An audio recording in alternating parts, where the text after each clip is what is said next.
There is a certain kind of struggle that does not begin in the world, even though it appears there. It seems to arrive through events, through people, through pressure, through disappointment, through the facts of life pressing against the nervous system. A difficult conversation happens, a plan fails, a door closes, someone says something careless, and the mind immediately begins building meaning around it. Not slowly, not after careful reflection, but almost instantly. It interprets, predicts, remembers, compares, defends, and imagines. Before the situation has fully unfolded, an inner world has already formed around it. And often, we do not suffer only from what happened. We suffer from the version of reality the mind has created around what happened. This doesn't mean that reality is imaginary. Pain is real. Loss is real. Limitation is real. There are circumstances that cannot be softened by positive thinking or explained away by philosophy. A mature mind does not deny the weight of life, but there is a difference between seeing reality and being swallowed by the mind's reaction to it. The human mind is not a camera that simply records the world as it is. It is more like a living system, constantly selecting, filtering, coloring, and completing the picture. Two people can stand in the same room, hear the same sentence, face the same uncertainty, and experience entirely different worlds. One sees rejection, another sees information. One sees threat, another sees challenge. One sees proof that nothing changes. Another sees a signal that something must be learned. Much of life is lived inside this invisible translation. The outer event may be brief, but the inner interpretation can continue for years. A failure becomes identity. A criticism becomes evidence. A childhood fear becomes an adult expectation. The mind repeats what it has practiced, and over time repetition begins to feel like truth. This is one of the strange features of being human. Familiarity can disguise itself as reality. A person may not believe they are choosing anxiety, resentment, self-doubt, or hesitation, and in the ordinary sense, they are not.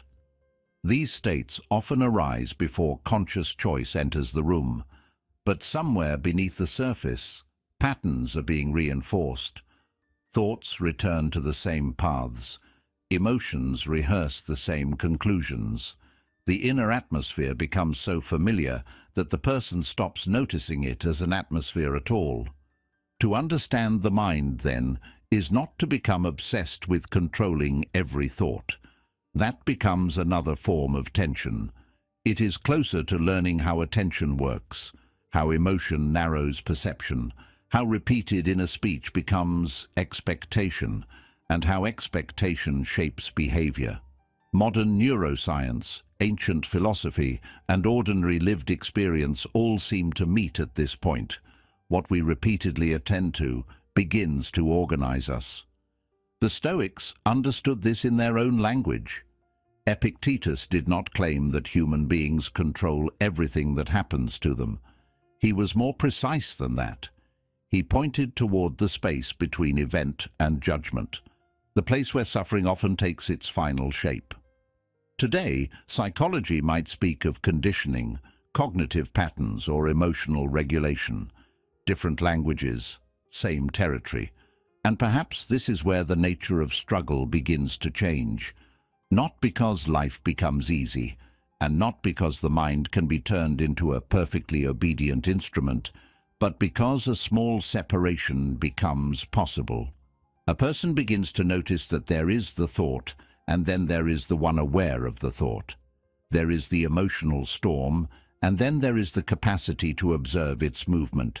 There is the old pattern, and then there is the possibility, however modest at first, of not feeding it in the same way.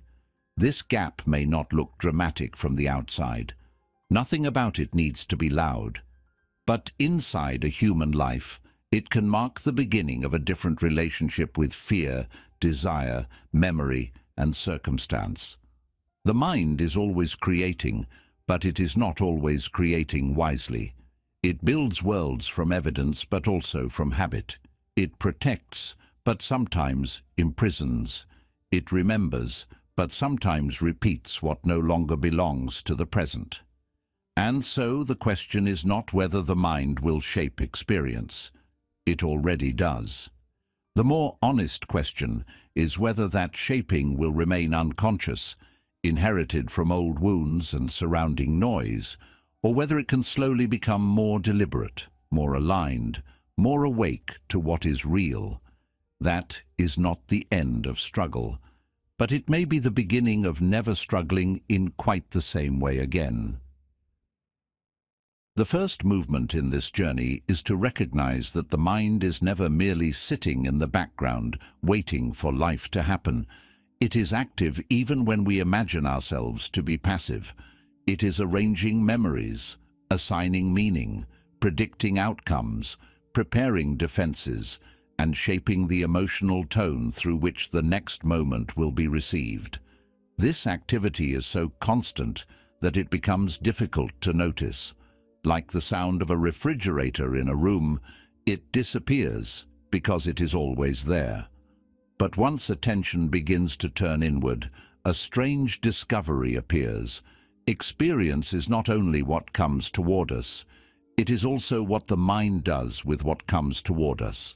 This is why the same external condition can feel unbearable at one time and manageable at another.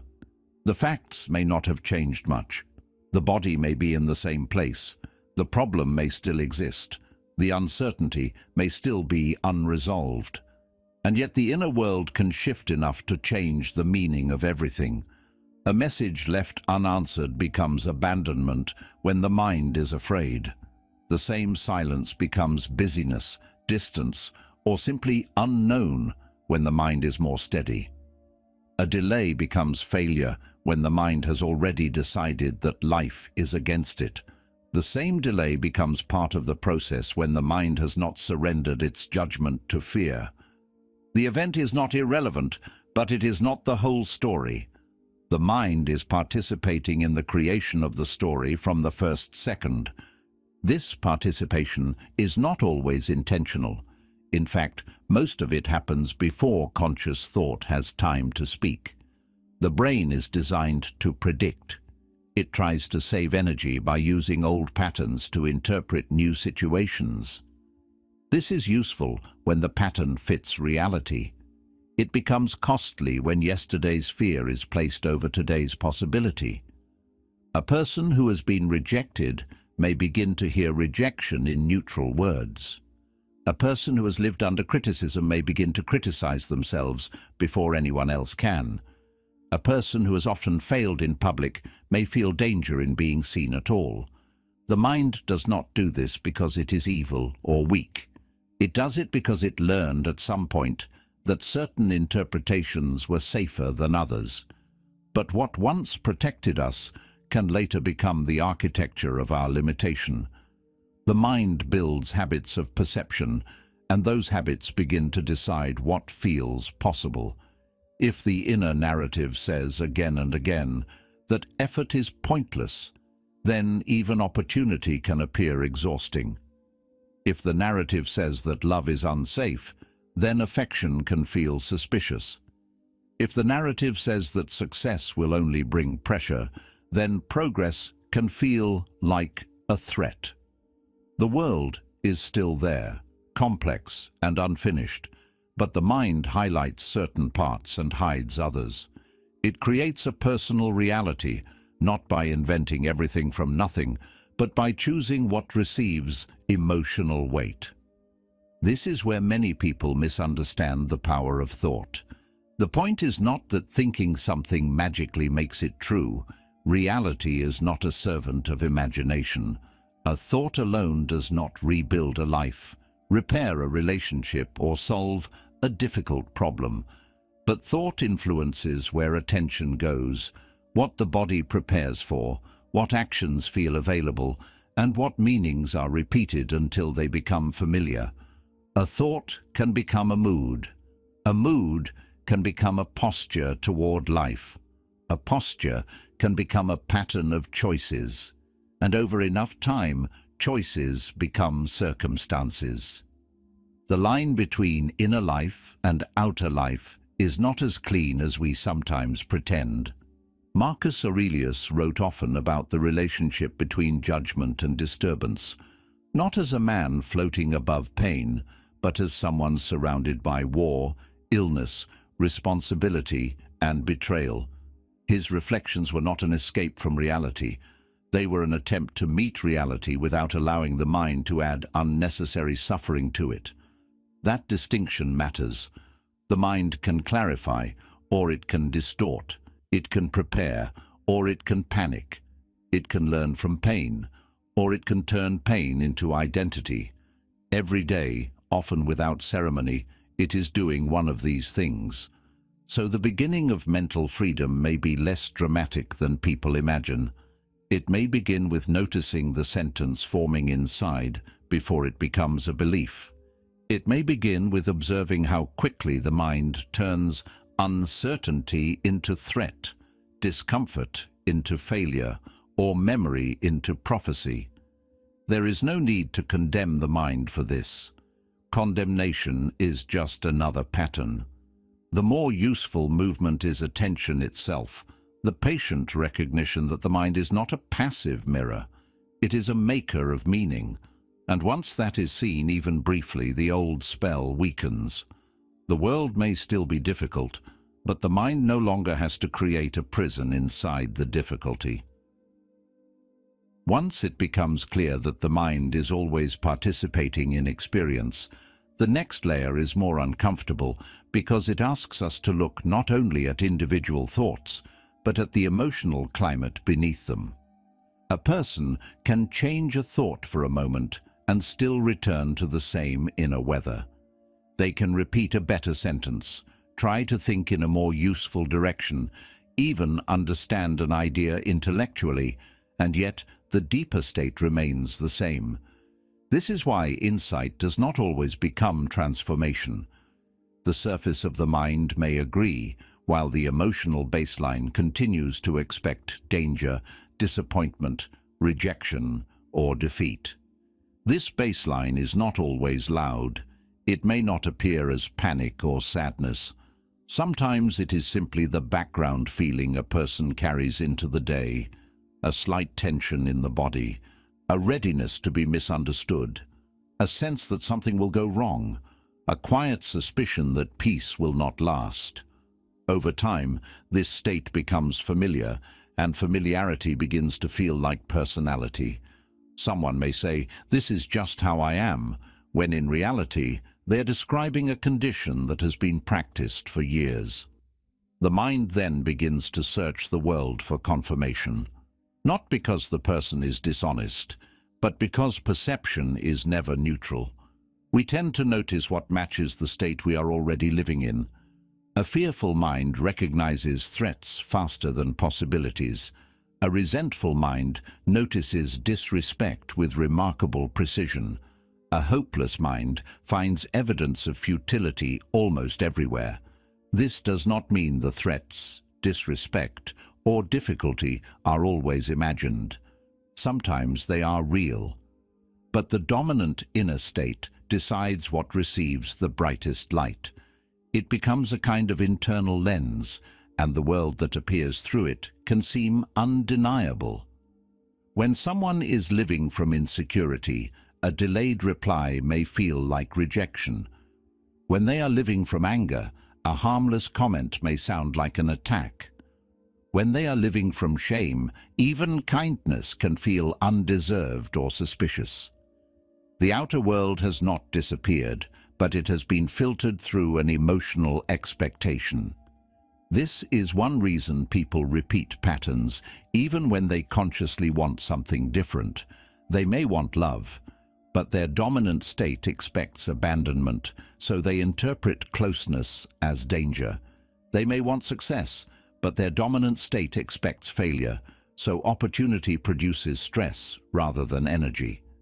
They may want peace, but their inner system has become accustomed to conflict, so calm feels unfamiliar, almost unsafe.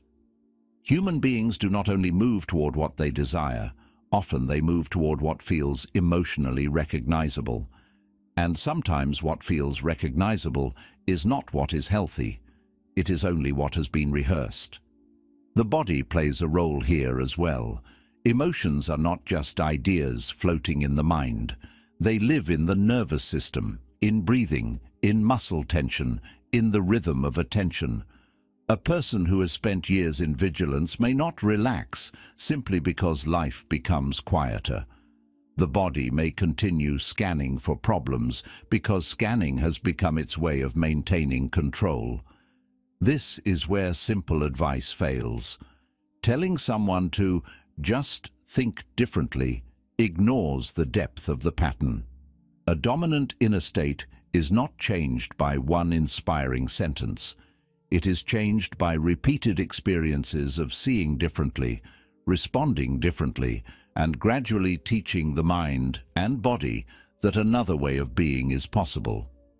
The Stoics were careful about this, even if they used a different language. They understood that disturbance was not only caused by events, but by the judgments carried into them. Yet they also practiced daily, because they knew that a judgment repeated long enough becomes reflexive. Seneca wrote as someone familiar with wealth, politics, exile, fear, and moral weakness. His philosophy was not clean theory. It was a long attempt to train the inner life not to be dragged entirely by circumstance.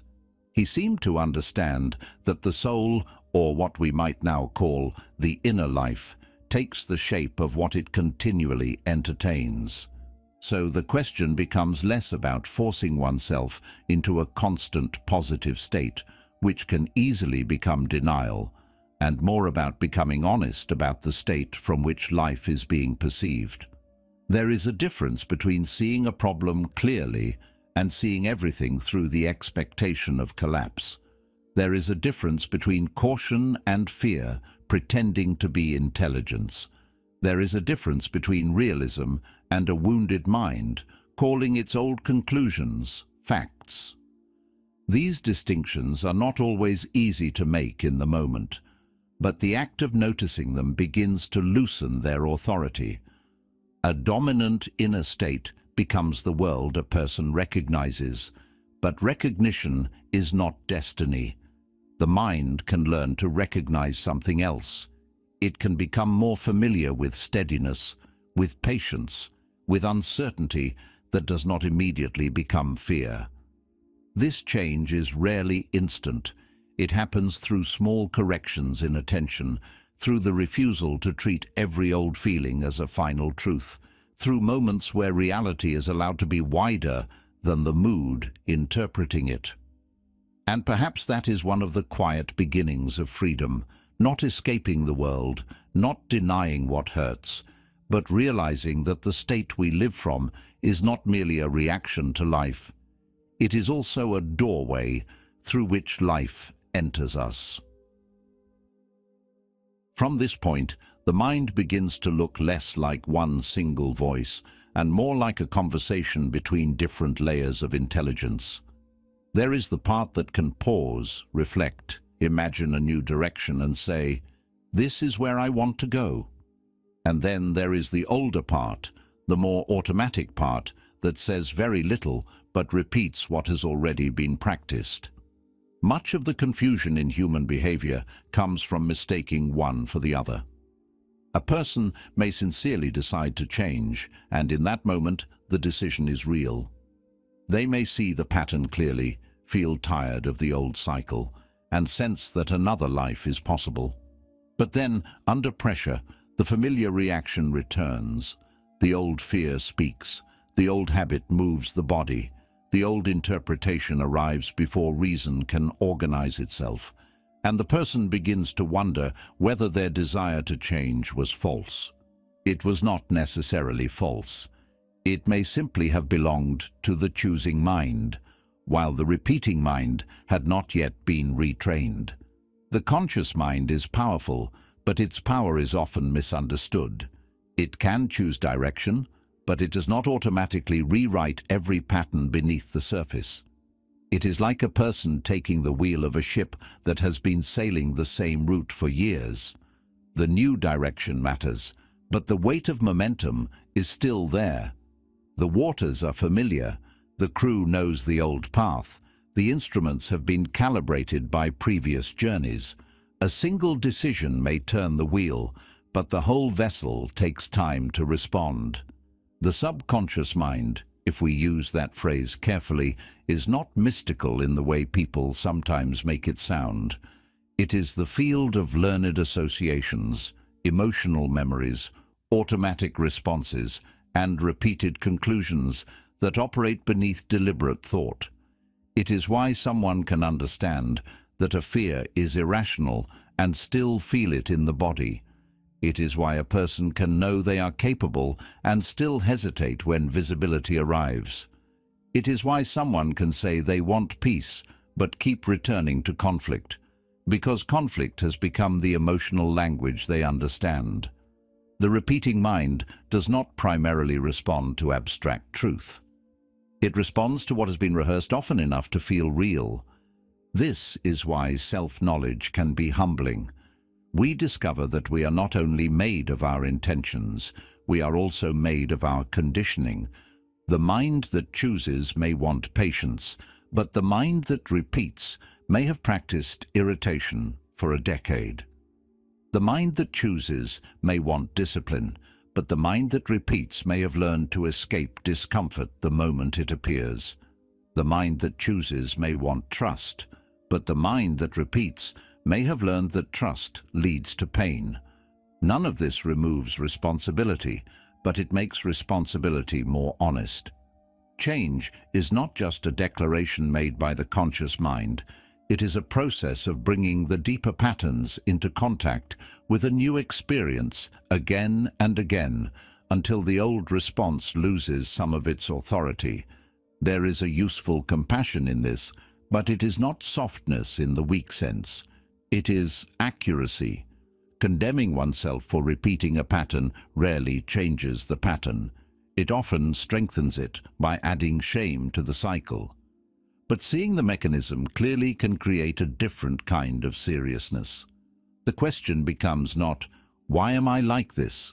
in the tone of self-attack, but rather, what has been practiced in me so often that it now feels automatic? That question has more dignity. It does not treat the self as broken. It treats the self as shaped.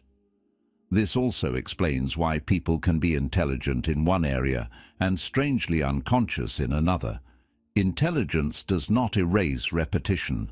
Someone can solve complex problems, lead teams, read philosophy, understand psychology, and still become a child again in the presence of a certain wound. The repeating mind is not impressed by credentials. It is moved by association. A tone of voice, a silence, a look, a small uncertainty can awaken an entire pattern. And suddenly the present moment is no longer just the present moment. It becomes a doorway into every similar moment that came before. The work, then, is not to destroy the automatic mind. Without it, life would be impossible. We rely on repetition to walk, speak, drive, recognize faces, and move through the world without calculating every gesture. The same system that traps us in old emotional patterns also allows us to become skillful. The question is, what has been given to repetition? If fear has been rehearsed, fear becomes fluent.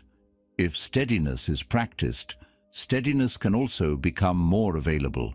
If avoidance has been repeated, avoidance becomes the path of least resistance. If honesty is returned to often enough, the mind begins to know its shape. The choosing mind opens the door, but the repeating mind determines how often we walk through it without resistance. And perhaps maturity begins when these two minds are no longer treated as enemies. One sees the direction. The other carries the memory of where we have been. Between them is the patient work of becoming less divided, not by force, but by teaching the inner life through repeated contact with what is clearer, truer, and more aligned than the patterns we inherited or practiced without knowing. When the mind that chooses begins to meet the mind that repeats, the idea of willpower also begins to change. Most people imagine willpower as a kind of inner violence, a forceful tightening of the self against temptation, fear, distraction, or weakness. It is often pictured as emotional intensity, as the ability to push harder, to suppress more, to override the body and mind through sheer pressure. And sometimes, for a brief period, this kind of pressure appears to work. A person can force themselves through a task, silence an impulse, or perform discipline through tension. But tension is expensive. It consumes energy quickly. It can create obedience for a moment, but it rarely creates harmony. The part of the mind being forced does not disappear. It waits. This may be why many attempts at change feel so exhausting. They are built on an internal conflict where one part of the self is trying to dominate another part. The person declares a new direction, but underneath that declaration there is resistance, fear, resentment, or disbelief. So every action becomes a battle. Every decision requires emotional strain. Every small difficulty feels like proof that discipline is unnatural. Over time, the person begins to conclude that they lack willpower, when perhaps the problem is that willpower has been misunderstood. What they are calling weakness may actually be fragmentation. Thought, belief, desire, and emotion are not moving together. They are pulling in different directions, and the conscious mind is trying to hold the whole structure together by force. A calmer definition of willpower is possible. Willpower may be less about intensity and more about direction. Not the dramatic rush of motivation, but the capacity to return thought to where it has chosen to stand. This is a quieter faculty, and because it is quieter, it is easy to underestimate. It does not always feel heroic. It may look like noticing that the mind has wandered into fear and bringing it back to the task in front of it. It may look like observing the first movement of self-doubt without allowing it to write the entire story. It may look like refusing to rehearse an old inner argument for the 100th time, not through anger, but through a steadier allegiance to what is useful and true. This kind of will is not cold. It does not require a person to become mechanical or emotionally numb. In fact, it may require a more intimate relationship with emotion, because one has to recognize what is happening without being immediately led by it. A wave of frustration appears, a craving appears, a memory appears. The old identity offers its familiar explanation, and somewhere in that movement there is a chance to direct attention. Not to pretend the wave is not there, and not to hate oneself for feeling it, but to decide whether it deserves to govern the next action. This is a subtle form of freedom. It is not the absence of impulse. It is the ability to relate to impulse without becoming its servant. The Stoics returned to this idea often, though not in the language of modern psychology. For them, the disciplined life was not mainly about external toughness. It was about the governance of attention and judgment. Epictetus, who had lived through conditions that would make simplistic advice seem almost insulting, placed great importance on the distinction between what arrives and how the mind responds. He did not ask human beings to control the universe. He pointed instead to the inner faculty that can examine impressions before surrendering to them. In ordinary life, this might mean seeing a thought as a thought before accepting it as reality. It might mean recognizing that an emotion is information, not necessarily instruction. Willpower, then, becomes an act of inner leadership. Leadership is different from domination. A good leader does not create order by screaming constantly, That kind of authority reveals insecurity. Real command has a different quality. It knows the direction, understands the resistance, and keeps returning the system toward alignment.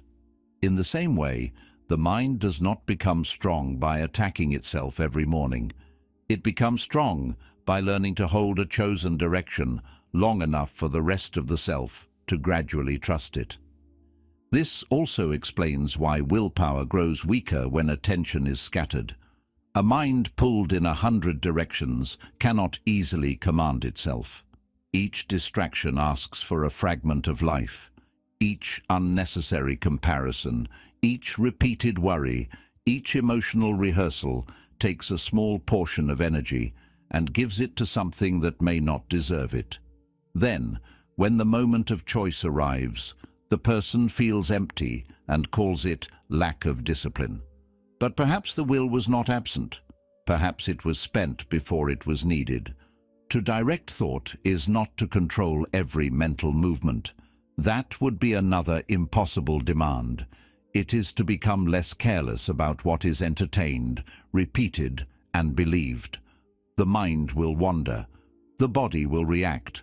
Old patterns will return with convincing voices. But the capacity to come back again and again without drama is not a small thing. It is the root of real will. Not force against the self, but the slow formation of an inner command that does not need to shout in order to be obeyed. If willpower is the ability to direct thought, then one of the most important questions becomes what the mind is being asked to direct itself against. Sometimes the resistance does not come from within us in any original sense. It is borrowed. A person wakes up with a fairly stable inner state, enters a room, opens a phone, reads a few sentences, listens to someone's fear, absorbs someone's bitterness, watches the urgency of the world perform itself through headlines and voices, and by the middle of the day, something inside them feels heavier. Nothing specific may have happened to them personally. Their life may not have changed in any concrete way. And still, the atmosphere has entered. Human beings are porous. We like to imagine ourselves as sealed individuals, making private choices from a clean inner space, but this is rarely true. The nervous system listens to the room. It reads faces, tones, silences, tensions, and signals of danger. It studies the emotional weather around it, often before thought becomes aware of what is happening. This ability is part of our intelligence. It allows empathy. It allows cooperation. It helps a child sense a parent's mood, a friend sense another friend's pain, a group sense when something is wrong. But the same openness that makes connection possible can also make confusion possible. Not every feeling that enters the body belongs to the deepest part of the self. Some moods are inherited from the environment of the day. This is easy to see in ordinary life. Spend enough time around people who interpret everything through suspicion, and suspicion starts to look like wisdom. Spend enough time around people who panic before they understand, and panic starts to feel responsible. Spend enough time in spaces where outrage is constant, and calm can begin to feel naive, as if one is failing to understand the seriousness of things. The mind does not only absorb information, it absorbs the emotional posture that comes with the information. A headline does not simply say something happened. It often carries an implied command about how to feel. A conversation does not only transfer words, it transfers pace, tension, and expectation. The modern world makes this more complicated because the mental atmosphere around us is no longer limited to the people physically near us. A person can be alone in a room and still be surrounded by thousands of emotional states. Through a screen, they can enter the fear of strangers, the anger of crowds, the envy of curated lives, the urgency of people they will never meet, the despair of events they cannot influence, and the opinions of minds that may not be healthy enough to live inside for even a few minutes. And because it arrives through language and images, it can feel like knowledge. But not all exposure is understanding. Sometimes it is only contamination dressed as awareness. This does not mean withdrawal from the world is the answer. A mind sealed off from reality becomes fragile in its own way. There is a difference between being informed and being invaded. There is a difference between compassion and emotional possession.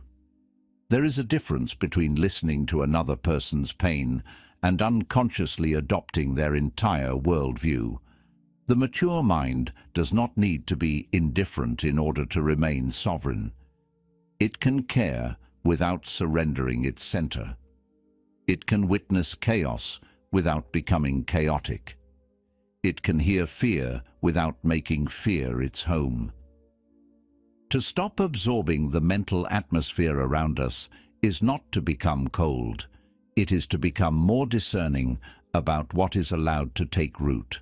Many thoughts arrive with the voice of truth simply because they are repeated by many people. Many doubts feel intelligent only because they are shared in a confident tone. Many fears seem personal until we realize they were planted by a room, a family, a culture, a feed, or a season of life in which everyone around us was afraid. The mind, if it is not watchful, can mistake collective emotion for private intuition. There is a strange humility in admitting this.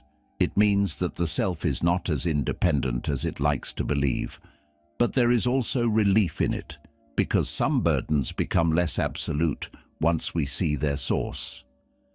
A heaviness may not be destiny, it may be residue. A fear may not be prophecy, it may be something absorbed and rehearsed. A doubt may not be the voice of wisdom. It may be the echo of an environment that trained the mind to expect less from life. The inner life needs contact with reality, but it also needs a boundary. Without that boundary, attention becomes public property, and the mind becomes a room where every passing mood is allowed to sit down and speak. With even a small boundary, something changes. A person begins to ask, not with paranoia but with clarity, whether this thought is truly theirs, whether this fear deserves authority, whether this atmosphere is worth carrying into the next hour. And in that pause, the mind begins to recover a private space where thought can be directed again, not away from the world, but from a place within that is no longer entirely owned by it. After the mind begins to separate its own voice from the atmosphere around it, desire becomes easier to understand. Desire is often treated as a problem, as if wanting itself were the source of suffering, and sometimes desire does create suffering, especially when it becomes desperate, blind, or dependent on things no human being can fully control. But desire is also one of the ways the mind discovers direction. Without desire, life becomes flat.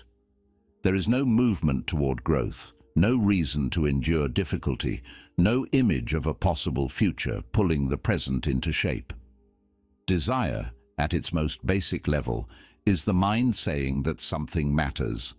The difficulty is that desire alone is not enough. A person can want something intensely and still remain divided inside. They can want a different life, a healthier body, a calmer mind, a more meaningful relationship, a creative project, a future that feels more honest. But if the desire is surrounded by disbelief, confusion, and emotional contradiction, it begins to turn against the person who carries it. What was once direction becomes frustration. The mind sees the destination, but another part of the self does not believe it is allowed to arrive there. So desire becomes painful, not because wanting is wrong, but because the inner system is not aligned with what it claims to want. This is one of the more subtle forms of human struggle. People often think they are suffering because they do not want something enough, so they try to increase the intensity. They watch more inspiring things, speak with more urgency, imagine the result more dramatically, and attempt to manufacture a stronger emotional charge. But intensity is not the same as belief. A person can be consumed by desire and still expect failure. They can think about the future constantly and still behave as though the past has already decided everything. Desire without belief becomes a form of inner pressure. It keeps pointing toward what could be, while the deeper mind keeps whispering that it will not happen. Belief here does not mean certainty. Certainty is often too much to ask from a life that is uncertain by nature. A more grounded kind of belief is the willingness to act as if the desired direction is possible enough to deserve effort. It is not fantasy. It is not pretending that obstacles are absent. It is a practical trust that movement has meaning even before proof has arrived. This kind of belief gives desire a place to stand. Without it, the mind keeps circling the image of a future it does not truly permit itself to enter. Clarity matters as well, because vague desire can become emotionally expensive. Wanting a better life may be honest, but the mind cannot organize itself around something that remains formless. The subconscious mind, the repeating mind, responds to what is rehearsed with detail and consistency. If the desire is unclear, attention scatters. One day the mind wants peace, the next day recognition, the next day escape, the next day control, and each desire pulls energy in a different direction. The result is not failure in the moral sense, it is diffusion. The inner life becomes full of movement, but not necessarily progress. When desire is clarified, supported by belief, and connected to action, it becomes less dramatic and more useful. It no longer needs to burn wildly in order to matter. It becomes a line of orientation. The person may still feel doubt. They may still encounter delay, fear, and discouragement. But the desire is no longer just an emotional hunger. It becomes part of a structure. Thought begins to return to it. Choices begin to organize around it. The body begins to learn that the future is not only something imagined in moments of longing, but something approached through repeated contact with reality. This is where desire and discipline quietly meet. Discipline without desire can become empty obedience. Desire without discipline can become fantasy. But when they are joined, something more stable appears. Not a guarantee, not a promise that life will yield exactly what is wanted, but a more coherent form of effort. The mind is no longer simply chasing relief from the present. It is participating in the formation of something. There is also a moral dimension to desire that is easy to overlook. Not every desire deserves the same loyalty. Some desires come from envy, some come from fear, some are inherited from the expectations of other people. Some are attempts to repair an old wound through an external achievement. This is why desire has to be examined, not worshipped. The fact that the mind wants something does not automatically make that thing wise. But when a desire survives honest examination, when it is connected to growth rather than escape, to truth rather than performance, it can become a powerful organizing force. Perhaps the mind needs desire in the same way a traveler needs a horizon. The horizon is not something one finally possesses. It gives direction to movement. It helps the present arrange itself around a path. But for desire to serve life rather than disturb it, it must be held with belief, clarified through attention, and tested through action. Otherwise, it remains suspended inside the mind as a beautiful source of pain, close enough to imagine, but not yet real enough to walk toward. When desire has been examined and given direction, another question begins to appear beneath it. What is the mind being trained to believe every day, not in theory, but through repetition? A person may say they want confidence, peace, discipline, or a wider life, but the mind does not only listen to what is declared in rare moments of clarity. It listens to what is repeated. It listens to the sentences spoken inwardly when no one else is present. It listens to the emotional rehearsals that happen in silence. It listens to the identity that is practiced through thought, posture, memory, and expectation. This is why self-talk is not a small thing, even though the phrase can sound simple. The words a person repeats to themselves are not just commentary. Over time, they become instruction. The mind hears again and again, "I always fail. I am not the kind of person who can do this. People like me do not change. Something will go wrong." And eventually these sentences stop feeling like thoughts. They begin to feel like perception. They become part of the lens through which action is judged before it even begins. The person does not merely think the sentence. They live inside the atmosphere it creates. The subconscious mind, or the repeating mind, does not seem to care much whether a sentence is noble, useful, or fair. It cares about repetition, emotion, and familiarity.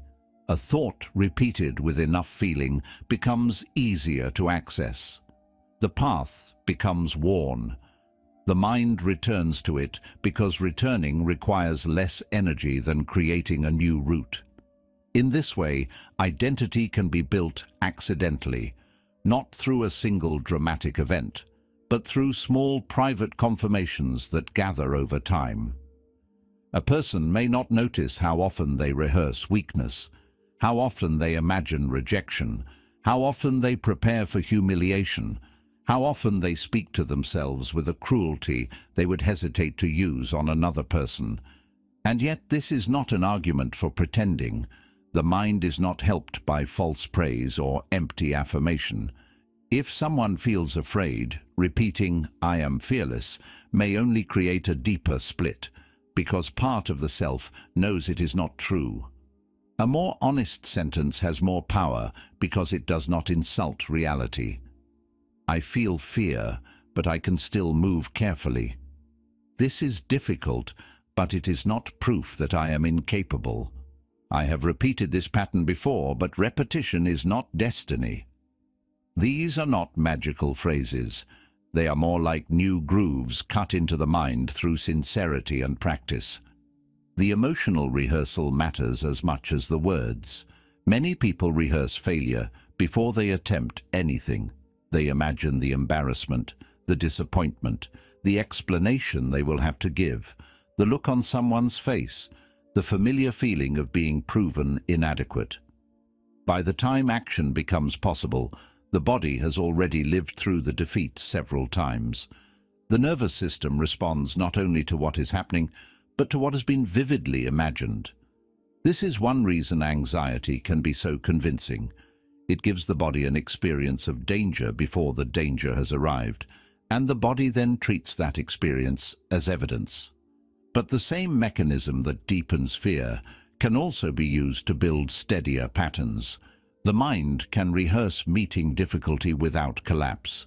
It can imagine speaking honestly without needing perfect control over the outcome.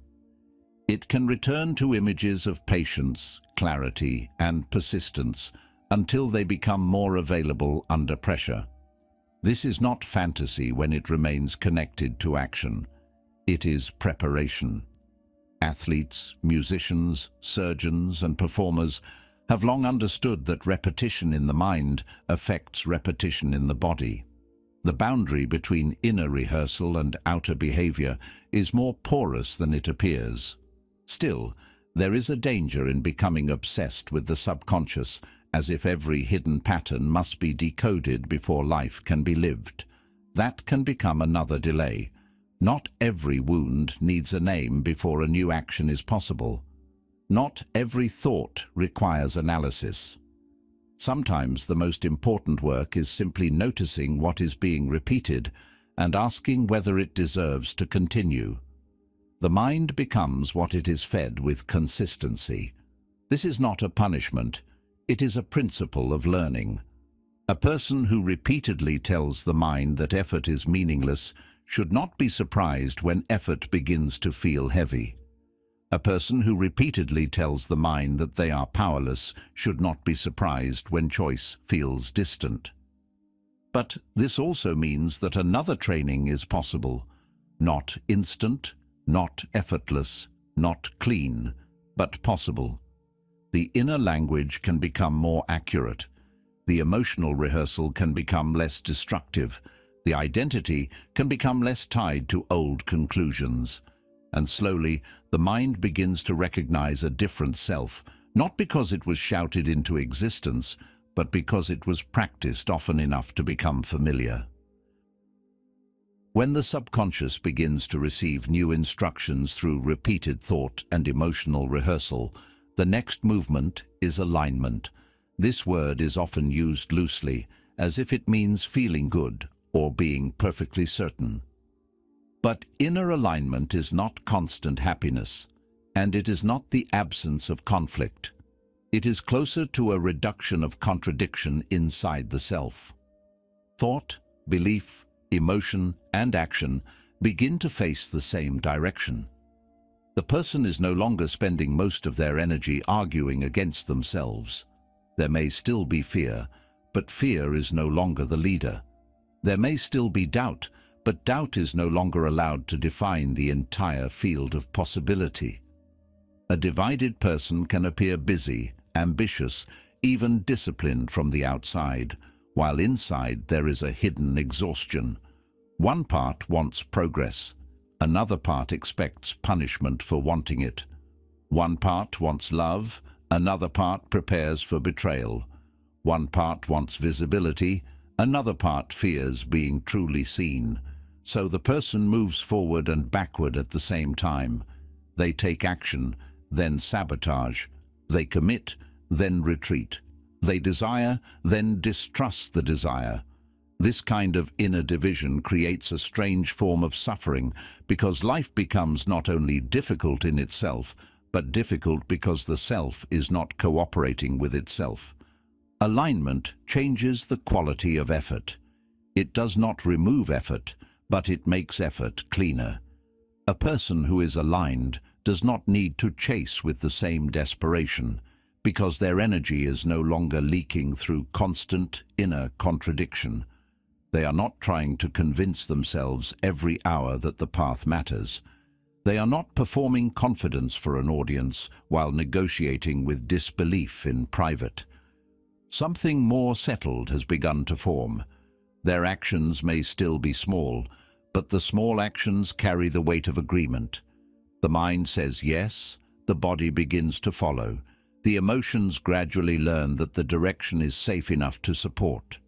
This is why people who are inwardly aligned often seem powerful without trying to dominate anything. Their power is not loud. It is not the power of constant assertion or visible control. It is the power of coherence. There is less friction between what they value and how they live. Their attention is not easily purchased by every passing opinion. Their desire is not constantly interrupted by the need to be validated. They may still listen, learn, adjust, and admit mistakes, but they do not abandon their center every time the world changes its tone. Chasing, in the psychological sense, often comes from misalignment. A person chases approval when they do not yet believe in the worth of their own direction. They chase certainty when they do not trust their ability to meet uncertainty.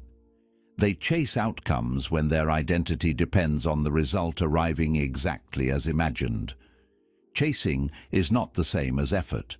Effort can be dignified, patient, and precise. Chasing carries panic. It tries to extract peace from something outside before the inner life has learned how to stand. And because the outside world is unstable, the relief never lasts for long. Inner alignment does not mean ignoring the outer world. It means no longer asking the outer world to constantly confirm the self's permission to exist, act, create, or grow. This is a difficult thing to describe because it can sound abstract, but it appears in ordinary moments. A person says no without needing to build a courtroom inside their mind afterward. They continue working even when praise is absent.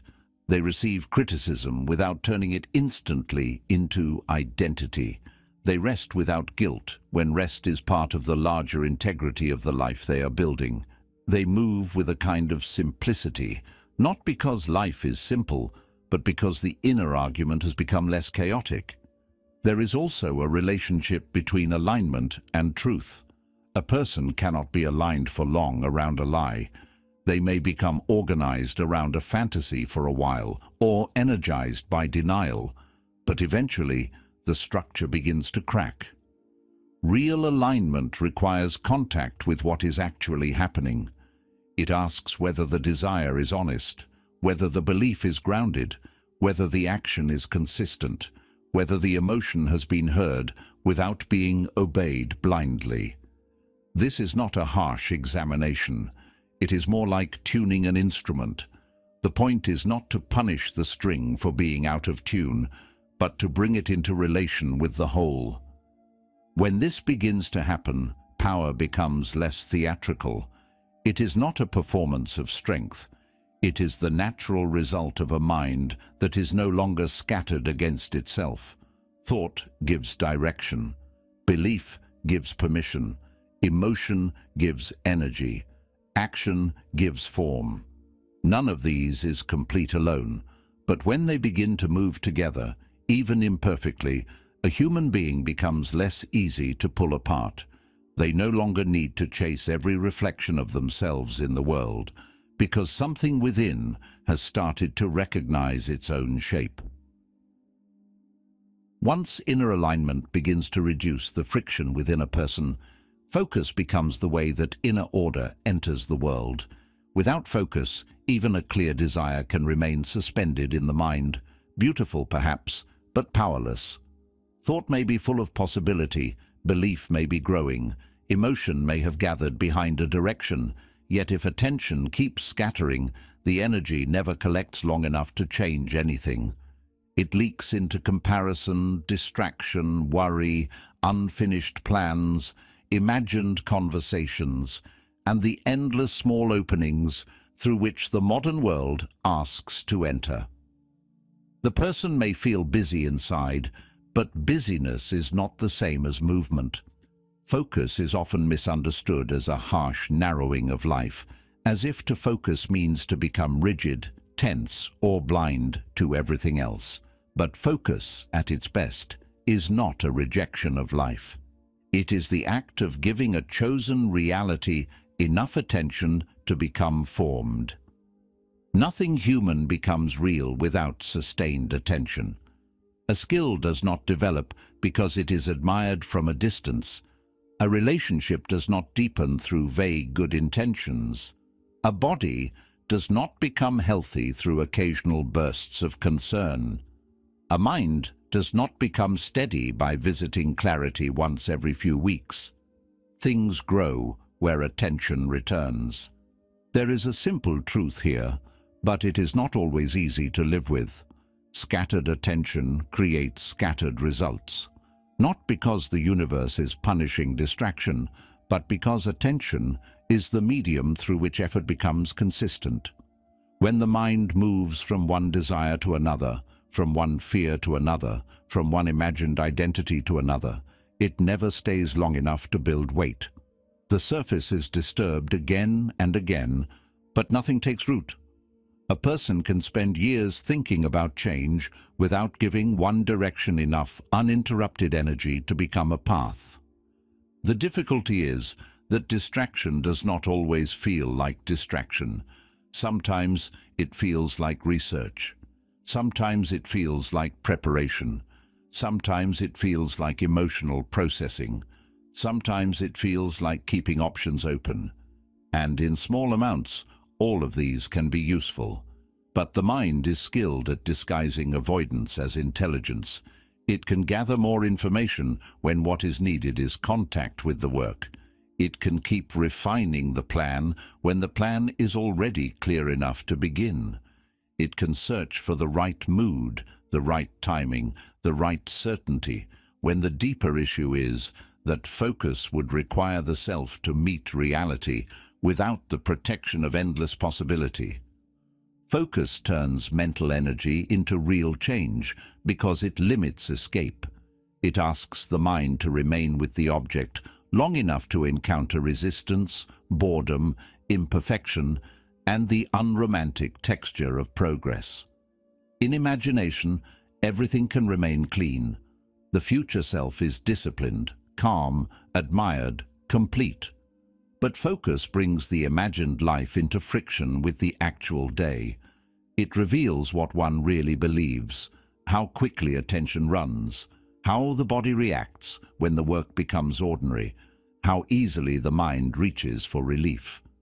This can be uncomfortable, but it is also honest.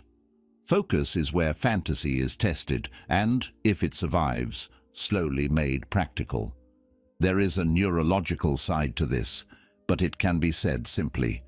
The brain changes through repeated use. What is practiced becomes easier to return to. Attention strengthens the circuits it travels most often. If attention repeatedly travels toward fear, fear becomes more available. If it repeatedly travels toward resentment, resentment becomes fluent. If it repeatedly returns to a meaningful task, a difficult skill, a calmer interpretation, or a chosen responsibility, those pathways become less foreign. The mind is shaped not only by what it thinks once, but by where it keeps going. This is why focus is not merely productivity, it is identity under construction. Every return of attention is a small vote for the kind of person being practiced. The return matters more than the perfect state. The mind will wander, the world will interrupt, emotion will pull, old patterns will offer familiar exits, but each return gathers the self again. Not with drama, not with self-punishment, but with the recognition that the life being formed depends on what is repeatedly given mental energy. A focused person is not someone who never experiences distraction. That image is too clean to be human. A focused person is someone whose attention has learned where home is. It may travel, but it knows where to come back. It may be disturbed, but it is not permanently owned by every disturbance. Over time, this creates momentum. Not the loud momentum of sudden transformation, but the steadier kind that comes from accumulation. One clear hour becomes another. One honest action becomes a pattern. One chosen direction begins to gather evidence in the world. And perhaps this is the quiet power of focus. It does not need to argue with every possibility. It simply feeds one reality more than the others. The mind cannot live every life it imagines. It cannot become everything it briefly desires. To focus is to accept that creation requires selection. Something is chosen, and because it is chosen, other things are allowed to remain unreal. This is not a loss in the shallow sense. It is the cost of making anything meaningful take form. Thought becomes change only when attention stays long enough for life to answer. The final movement is perhaps the most difficult to understand without turning it into denial. To live above circumstance does not mean floating away from reality, pretending that pain is not painful, or dressing hardship in beautiful language until it becomes easier to tolerate. Reality has its own authority. Bills arrive, bodies get tired, people leave, plans collapse, systems can be unfair. Time moves without asking whether the mind is ready. Any philosophy that asks a person to ignore these things becomes fragile because it depends on blindness. And blindness is not mastery. It is only a postponed collision with what is true. To live above circumstance means something more disciplined and more honest. It means seeing the facts clearly without allowing the facts to become the total author of the inner life. There is a difference between acknowledging a storm and becoming the storm. There is a difference between recognizing limitation and building an identity around helplessness. There is a difference between saying, "This is happening," and saying, "Because this is happening, I no longer have access to clarity, dignity, or choice." The first is realism. The second is surrender disguised as realism. This distinction matters because circumstances often arrive with an emotional gravity. They pull thought downward into old conclusions. A setback does not simply say, "Something did not work." It may seem to say, "Nothing works for me." A difficult season does not simply say, "Life is heavy right now." It may seem to say, "Life will always be heavy." The mind, especially when tired, turns moments into prophecies. It takes a temporary condition and expands it into a worldview. This is one of the ways suffering becomes heavier than the original event. The fact hurts, and then the interpretation builds a second weight on top of it. Living above circumstance begins when that second weight is noticed, not rejected in anger, not replaced with false optimism, but seen as something the mind is adding. A person may not be able to change the situation immediately. They may not be able to control another person's behavior, reverse a loss, undo the past, or make the future reveal itself. But there remains a small space in which the inner posture can be examined. Is this thought helping me see, or is it only helping me suffer? Is this emotion asking to be understood, or is it trying to govern everything? Is this circumstance difficult, or have I also made it into a verdict on who I am? These are not questions that produce instant peace. Sometimes the honest answer is that the circumstance is genuinely painful and the mind is doing its best to survive it. There is no nobility in pretending to be untouched. A human being is not a stone, but even within pain, there can be a difference between being wounded and being completely defined by the wound. The inner life can bend without handing over its entire meaning. It can grieve, adapt, respond, rest, and still preserve some part of itself that is not owned by the event. This is where all the earlier movements begin to meet. The mind is always creating, so it must be watched with care. The dominant inner state shapes what the world appears to be, so the emotional baseline matters. The choosing mind and the repeating mind must learn to cooperate, because intention alone is not enough. Willpower becomes the direction of thought rather than force against the self. The mental atmosphere of other people and media must be filtered, because not every fear deserves a home inside us. Desire gives movement, but only when supported by belief and action. The subconscious mind responds to what is repeated, so inner language becomes a form of training. Alignment gathers the scattered self into one direction. Focus gives that direction enough time to become real.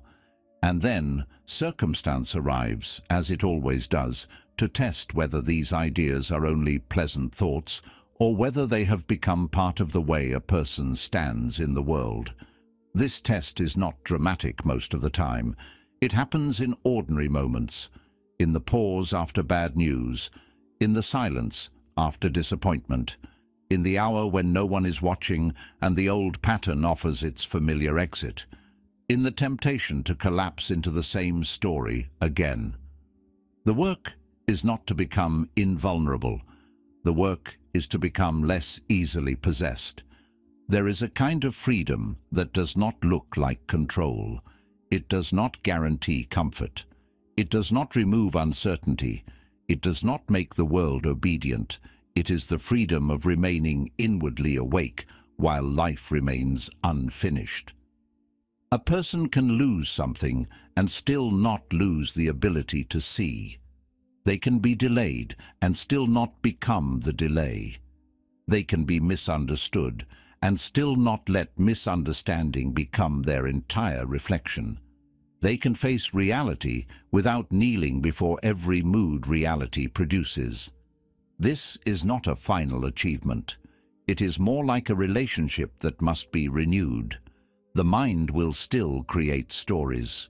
Old emotional states will still return. The subconscious will still repeat what has not yet been fully retrained. Focus will still break. Alignment will still be challenged. Circumstances will still arrive with force. But perhaps the struggle changes when a person no longer believes every movement of the mind is truth. No longer mistakes every emotion for instruction. No longer lets the outside world enter without passing through awareness. To never struggle the same way again does not mean to never struggle. That would be too simple and probably not human. It means that struggle is no longer completely unconscious. It means pain may still come, but it does not automatically become identity. Fear may still speak, but it does not always receive the final word. Circumstance may still press against life, but it does not have to occupy the entire inner world. And maybe that is where this reflection should end, not with an answer, but with a quieter possibility. The world may continue to be uncertain, demanding, and at times painfully indifferent, but inside that world, the mind can begin to relate to itself differently. It can learn what it has been creating. It can notice what it has been repeating. It can recover attention from the noise around it. It can choose, return, and begin again. Not as an escape from reality, but as a more honest participation in it.